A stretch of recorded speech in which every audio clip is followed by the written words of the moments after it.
Dear students, BPSC के preparation के लिए फर्स्ट स्टेज के लिए कम से कम 3 महीने नीडेड हैं। 3 मंथ्स आपकी तैयारी के लिए चाहिए ही चाहिए। आपको इससे अधिक मिल गया है, अभी और भी 1-2 महीने डिले हो सकता है। पीछे से भी आप तैयारी कर रहे हैं, इस बार निकालने का प्रण लीजिए। हमने पिछले 2 सालों में देखा है कि कई सारे लोग बहुत कॉम्पिटेंट थे, बहुत योग्य थे, और ऐसे लोगों का तो डेफिनेटली होना चाहिए। लेकिन पीटी में ही 2-3-4 मार्क्स से आप पीटी छट रहे हैं। बहुत सारे लोग हैं और फिर पूरे साल के लिए आपको बैठना पड़ जाता है, वेट करना पड़ता है, नई वैकेंसी का इंतज़ार, कब आएगा, कब एग्ज़ाम होगा, फिर से फॉर्म भरना है। इसे अब रोकिए, इस बार निकालिए।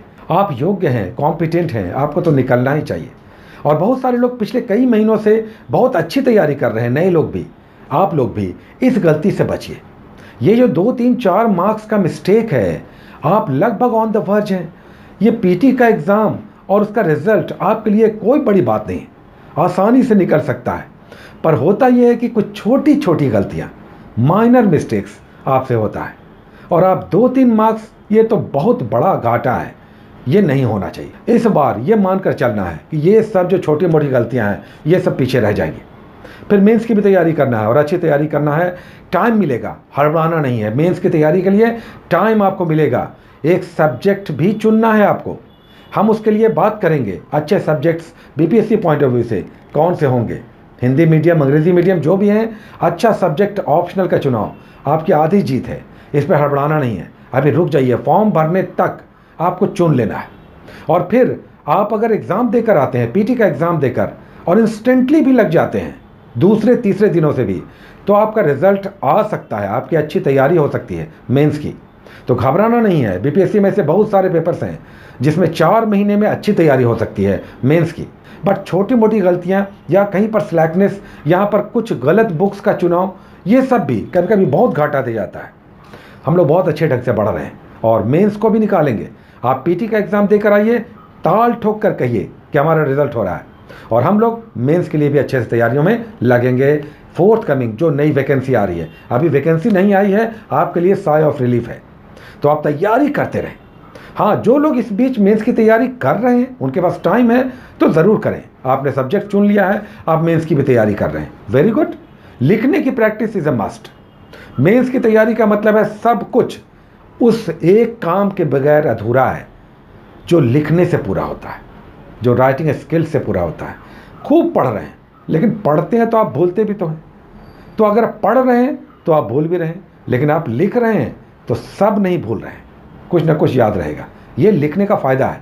हैंडराइटिंग भी सुधरती है और आपका कंसेप्ट बिल्डअप होता है। धीरे धीरे कॉन्फिडेंस भी बढ़ता है कि हम इस पर लिख चुके हैं, आधा ही पेज। ये सब चलेगा, बातें हम लोग करते रहेंगे। तैयारियों को लगातार जुटे रहना है, एवरीडे पढ़ना है। ये तो आप शपथ मान कर चलें कि हम एवरीडे पढ़ेंगे, हर दिन 1 ही घंटा पढ़ेंगे ही पढ़ेंगे। आप इसे अपनी दिनचर्या में शामिल कर लें। जैसे डेली सोना और डेली उठना ज़रूरी है, उसी तरह से मिनिमम 2 घंटे भी डेली पढ़ना ज़रूरी है। ये अपनी दिनचर्या में शामिल कर लीजिए और वो सब छोटे मोटे भटकाव से बाज आइए सभी लोग। चूँकि वैकेंसी ऐसी है कि एक बार आपका रिजल्ट आ गया, आपका पूरा कैरेक्टरिस्टिक बदल जाएगा। समाज में एक अलग प्रभाव आपका होगा। जो भी लोग आपके बारे में सोच रहे हैं तुच्छ है, मामूली है, छोटा है, किसी काम का नहीं है, कुछ नहीं कर सकता है, ये सारी बातें सब लोग भूल जाते हैं। एक ही बात होता है, नहीं पढ़ने वाला तो था ही, रिजल्ट नहीं आ रहा था, ये अलग बात है। एनीवे, चलिए आज के टॉपिक जो हम लोग ले रहे हैं उसमें फिजिक्स आज हम लोग इंक्लूड कर रहे हैं। भौतिकी, केमिस्ट्री के साथ अब भौतिकी भी, फिजिक्स भी चलेगा, चूँकि साइंस को हम लोग रिवाइज करते रहना है। बीपीएससी में प्रीलिम्स में साइंस के क्वेश्चंस ईजी होते हैं बनने वाले। और उसके बाद हम लोग एक पर्सनालिटी लेते हैं, एक ज़िला ले रहे हैं। ये बहुत इंपॉर्टेंट है। अपने राज्य का एक ज़िला, बिहार का एक ज़िला, और फिर देश का एक राज्य भी हम लोग कर रहे हैं, और साथ ही बिहार का एक टॉपिक, सब कुछ चल रहा है। ये अलग बात है कि अलग अलग घंटे वालों के लिए अलग अलग टॉपिक्स दिए जा रहे हैं। आपके पास कितना टाइम है, नेचुरली आप उतनी ही पढ़ पाएंगे। तो इसीलिए जिसके पास जितना टाइम है उनके लिए हमने 4 कैटेगरीज बांट दिया है। सबके टॉपिक्स आ रहे हैं, आप घबरा नहीं। 2 से 3 घंटे वालों को भी 8 घंटे वालों का टॉपिक मिलेगा, वो टॉपिक आपका छूटेगा नहीं। चलिए, पहला टॉपिक महाजनपद काल। हिस्ट्री का पहला टॉपिक आज महाजनपद काल है। आपने इंडस कर लिया, आपने वैदिक कर लिया, वैदिक काल था 1500 ईस्वी पूर्व से लेकर 600 ईस्वी पूर्व तक वैदिक काल कहलाता है, लगभग 1000 साल। ऋग्वैदिक उत्तर वैदिक 500 वर्षों का। उसके बाद 6ठी शताब्दी से पूर्व में पूरी परिस्थिति देश की एकदम बदल जाती है। ये जो समय काल है ये बड़े परिवर्तन का काल है, इसलिए बड़ा महत्वपूर्ण है। महाजनपद काल, जब भारत में शुद्ध रूप से ऐतिहासिक काल शुरू होता है, जब भारत में बड़े बड़े साम्राज्य दिखते हैं, जब बड़े बड़े सम्राट दिखते हैं, अखिल भारतीय स्तर की टैक्स सिस्टम दिखता है, स्थानीय सेना दिखती है, शहरों का विकास दिखता है, बड़े बड़े साम्राज्य, विजय, युद्ध दिखते हैं। तो ये सब आप देखेंगे 6ठी शताब्दी से पूर्व में, जो दरअसल महाजनपद काल से शुरू होता है। पहले जन बना, उसके बाद जनपद और तब महाजनपद। छोटे छोटे क्षेत्रों को विजित करते हुए बड़े शासक बन गए महाजनपद के शासक। महाजनपद 6ठी शताब्दी से पूर्व के आसपास आप करेंगे, इसमें 16 महाजनपदों का प्रमुख रूप से उल्लेख है, तो इसे ही समझना है। ये 16 महाजनपद क्या है, और फिर मगध महाजनपद का डिटेल से उसके प्रमुख शासक बिंबिसार, पहला बड़ा शासक। उसके बाद अजातशत्रु, उदयन, ये सब दिखेंगे, नंद वंश दिखेगा, सब कुछ है इस महाजनपद काल में। और मगध महाजनपद करना है, अवंती है, अंग है, शूरसेन है, मथुरा है, उसके बाद गांधार है, बहुत सारा है, डिटेल से आप करें। 16 महाजनपद, उनकी राजधानी, किसी किसी की 2 राजधानियां हैं, ये सब करना है। कुछ प्रमुख शासक भी यहाँ पे दिखाई देंगे, उनके नाम भी आपको ध्यान में रखना है। तो महाजनपद काल ये चारों ही कैटेगरीज में दिखाई देंगे, सभी को करना है। दूसरा टॉपिक, आज हम लोगों ने फिजिक्स इंक्लूड किया है, जैसा हमने कहा फिजिक्स का पहला टॉपिक। तो आप पेज खोलेंगे, पहले पेज पे ही मात्रक और विमा है। डायमेंशन से, विमा से क्वेश्चंस यूजुअली नहीं आते, और वो फिर करना होगा तो फिर लंबा हो जाएगा, आते भी नहीं प्रश्न। तो हम लोग करेंगे मात्रक यानी इकाई यानी यूनिट। इसमें CGS है, MKS है, SI पद्धति है, उसके बाद FPS है। अब ये FPS सिस्टम कहाँ चलता था, इकाइयों की अलग अलग, अमेरिका ने, फ्रांस ने, ब्रिटेन ने और फिर अखिल विश्व ने अलग अलग सिस्टम्स को माना।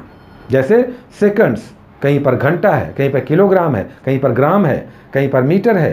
तो ये सब आपको दिखाई देगा यहाँ पर अलग अलग सिस्टम। अब SI पद्धति चलता है जो MKS पद्धति है, लेकिन कम से कम तीनों को आप समझ लें। फ्रांस में CGS, ब्रिटेन में FPS, अमेरिका में MKS, और फाइनली अमेरिका का साम्राज्य है तो इसलिए MKS ही SI पद्धति बन गया। इसकी डिटेल्स करेंगे। उसके बाद यूनिट्स में कुछ प्रमुख यूनिट्स बुक्स में आपके दिया हुआ है। अच्छा, हम फिर से कह दें कि स्पेक्ट्रम ऐड होगा, आपका स्पेक्ट्रम बहुत जल्दी ऐड होगा, जो हम लोग पहले कर रहे थे। तो आप कर लेंगे यूनिट्स एंड डायमेंशन। इसमें आपको बीच में दिखाई देगा कुछ न्यूमेरिकल वैल्यूज, जैसे 1 प्रकाश वर्ष, जैसे पारसेक। तो ये सब आपको करना है यूनिट्स, इकाई, मात्रक में। ये जो सारे टॉपिक्स अभी दिए जा रहे हैं, ये 2 से 3 घंटे वालों के लिए दिए जा रहे हैं। तीसरा टॉपिक आपका है भारत का भौतिक भूगोल, physical nature of India. Bharat का भौतिक भूगोल, भारत के भूगोल से आधा टॉपिक बचा हुआ था। फिजिकल नेचर में हम लोगों ने उत्तर का हिमालयी प्रदेश और उत्तर का विशाल मैदान किया था। हमने कहा था कि ये 2 बार चलेगा, आधा पार्ट और करना है। प्रायद्वीपीय भारत, प्रायद्वीपीय पठार और द्वीपों को करना है, जैसे अंडमान निकोबार और लक्षद्वीप समूह। तो आइलैंड्स को समझना है, कहाँ कहाँ पर स्थित है, ये किस प्रकार अलग अलग राज्यों से जुड़ा हुआ है, जलीय क्षेत्रों के द्वारा ये सब करना है। और साथ ही हाईलैंड्स को, दक्कन के क्षेत्र को, अरावली है, सह्याद्री है, नीलगिरी है, दक्कन के पठार को आपको करना है इन डिटेल्स। बुक्स में दिया हुआ है, आधा पार्ट बचा हुआ है, इसे आप कर लें, भारत का भौतिक भूगोल। उसके बाद हम लोग एक राज्य करते हैं। आज हम लोग आंध्र प्रदेश के बाद नेक्स्ट राज्य ले रहे हैं तेलंगाना। अब इसके डिटेल्स ले लें, बहुत सारे लोगों को इसमें परेशानियां हो रही हैं, क्योंकि ये बुक्स में नहीं मिलता, यूजुअली अलग अलग स्कैटर्ड रहता है, कहीं पर कुछ राज्य, कहीं पर कोई राज्य, इस तरह से स्कैटर्ड रूप में एक जगह कलेक्टेड बुक्स में ये अलग अलग राज्य यूजुअली नहीं दिखाई देते। तो यहाँ पर आपको इंटरनेट का सहारा लेना पड़ेगा, विकिपीडिया, कोरा या जीके टुडे, इन सब वेबसाइट पर जाकर इनके डिटेल्स लेने होंगे। एक राज्य तेलंगाना है। अब इसमें पठार है, पर्वत है, इसमें कौन सा फसल होता है, कौन सी नदी बहती है, कौन सा बहुउद्देशीय परियोजना है, कौन सा सांस्कृतिक नृत्य, संगीत या त्यौहार मनाया जाता है, बहुत सारा, बहुत कुछ है। राष्ट्रीय पार्क, वन्यजीव अभ्यारण्य, नेशनल हाईवेज, बहुत कुछ है। एक राज्य में बहुत कुछ है, और अगर इसे अच्छे से आप कर लेते हैं तो आपके कई क्वेश्चंस बढ़ जाएंगे। उसके बाद हम लोग करंट अफेयर्स करते हैं इस 2 से 3 घंटे वाले सेगमेंट में। आज हम लोग कर रहे हैं 26 अगस्त यानी करंट और 8 जनवरी। 26 अगस्त और 8 जनवरी 2020 के डेट वाइज करंट अफेयर्स 7, 8 ऐसे एक डेट के निकालने हैं, टोटल 15 आपको करना है। लेकिन इसके साथ भी करना है स्कैटर्ड, कहीं से भी आप उठा लीजिए। 2020 का करंट अफेयर्स जनवरी से हो, कम से कम 20 वन लाइनर्स आपको करना है, कहीं से उठा लीजिए। मैगजीन हो, यूट्यूब हो, कहीं पर भी हो। बहुत सारे लोग कमेंट कर रहे हैं कि उन्होंने 20-30 क्वेश्चन अलग से भी किया है करंट अफेयर्स में, तो आप बहुत अच्छा कर रहे हैं। करंट अफेयर्स बहुत मजबूत करना है। उसके बाद एक टॉपिक हम केवल 2 से 3 घंटे वालों को देते हैं, और आज है आपका जो दूसरों को नहीं करना है, बिहार का भौतिक भूगोल। दूसरे कर चुके हैं, आज आपको दिया जा रहा है बिहार का फिजिकल नेचर, यानी बिहार का भूखंड किस तरह से गंगा के उत्तर और दक्षिणी भागों में बटा हुआ है। उत्तर पश्चिम में थोड़ा सा हिमालयी प्रदेश भी है। पूरा मध्य यानी गंगा के उत्तर और दक्षिणी भाग मैदानी क्षेत्र है, और फिर दक्षिणी भाग में पहाड़ी और पठारी क्षेत्र भी है। इसके डिटेल्स आप करेंगे। बिहार का भौतिक भूगोल, कोई भी बिहार स्पेशल लेकर आप बिहार का भौतिक भूगोल समाप्त करें, और इसमें अलग अलग भूखंड के नाम, दियारा है, टाल है, छाड़न झील है, ये सब भी समझना है। अब चलिए बात करते हैं 3 से 5 घंटे वालों के लिए, जिनके पास कुछ अधिक घंटे हैं पढ़ने के लिए। लेकिन आपको ऊपर के सारे टॉपिक्स के साथ केवल एक टॉपिक और करना है, और ये टॉपिक ऐड आज आप में हो रहा है 3 से 5 घंटे वालों में। विविध का एक भारत में सबसे बड़ा, सबसे ऊंचा, सबसे लंबा मिसलेनियस सेक्शन। मिसलेनियस सेक्शन में एक टॉपिक ऐड हो रहा है 3 से 5 घंटे वालों को। भारत में सबसे बड़ा, सबसे लंबा, सबसे ऊंचा, सबसे बड़ा बांध, सबसे ऊंचा बांध, सबसे ऊंचा वृक्ष, सबसे बड़ी जनजाति। तो ये सबसे बड़ा, सबसे लंबा, सबसे ऊंचा, ये आपको करना है 3 से 5 घंटे वालों को। एक टॉपिक आपका बढ़ा, ऊपर के सारे टॉपिक आपको करना है, केवल बिहार का भौतिक भूगोल आपको नहीं करना है। और एक ऐड हो गया विविध सेक्शन। चलिए अब नेक्स्ट सेगमेंट में आते हैं, जो है 5 से 8 घंटे वालों का। ये कहीं अधिक पढ़ रहे हैं, 5 से 8 घंटे काफ़ी अधिक होते हैं। आप में भी केवल एक टॉपिक ऐड होता है ऊपर वालों से। 3 से 5 घंटे वालों में एक टॉपिक ऐड होगा, आपका टॉपिक हो जाएगा।